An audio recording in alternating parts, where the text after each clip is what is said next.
Number 31. A line passes through the point of 4, 7 and has the slope of 5 halves. Write an equation in slope-intersect form for this line. Alright.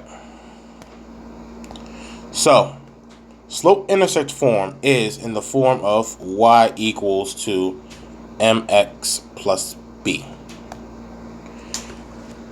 We want to have our final answer in the form of y equals mx plus b. And there's two ways we can come to that. Way number one, we can use the slope-intersect method to find the equation of the line in slope-intersect form.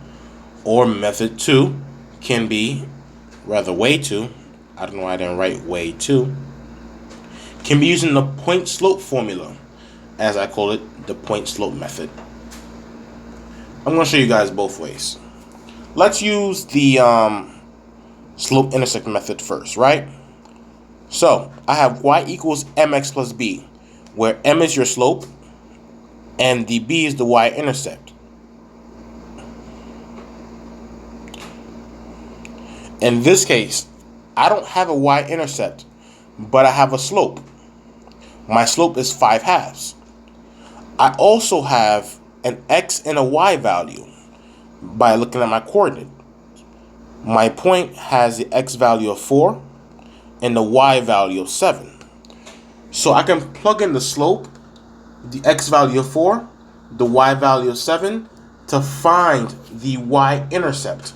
Once I find the y-intercept, I'll have all I need to write the equation of the line passing through the point of 4, 7 and the slope of 5 halves in slope-intersect form. Okay. So, if I do it that way, the y value of 7 is equal to my slope, which is 5 halves, times 4 plus b. Remember, x is 4. I want to solve for b. I want to find the y-intercept. Write this as a fraction, 4 over 1. So 7 equals to 5 times 4 is 20. 2 times 1 is 2. So I have 20 over 2 plus b. 7 equals to 20 divided by 2 is 10. So I have 10 plus b. To get b by itself, I'm going to subtract both sides by 10. 7 minus 10 is negative 3. And negative 3 is my y-intercept. Now, to write the equation of my line in slope-intersect form, it will be y is equal to my slope of 5 halves, x minus 3, which is my y-intercept. And that is the equation of my line in slope-intersect form.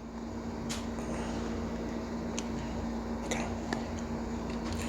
I can now use the other method of using the point slope formula, the point slope method. And the reason why I can use the point slope method is because I have a point, which is 4, 7, and I have a slope. What I'm going to do is I'm going to rename 4 to x of 1 and 7 to y of 1, so we don't confuse that between the x and y's. And you're going to do that when it comes to the point slope formula. Now I'm going to plug that in. Y minus y of 1, which is 7. I like to put that in parentheses, equals to my slope, which is 5 halves, times x minus x of 1, which is going to be 4. Also, I put that in parentheses. So y minus 7 equals to 5 halves times x minus 4. To solve for y, I'm going to distribute my 5 halves into the parentheses. 5 halves times x is 5 halves x. 5 halves times, that is going to be negative 4 over 1. 5 times negative 4 is negative 20. I'm going to put that over here. 2 times 1 is going to be 2. Negative 20 divided by 2 is negative 10. So when I distribute the 5 halves times the negative 4, I have negative 10 right here.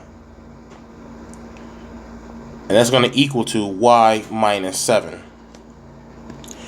To get y by itself, I'm going to add 7 to both sides. Y equals to 5 halves x. You owe your bank $10. You paid them back 7. You still owe them 3. So that's going to be a minus 3 right here. And that is the equation of my line in its slope-intersect form.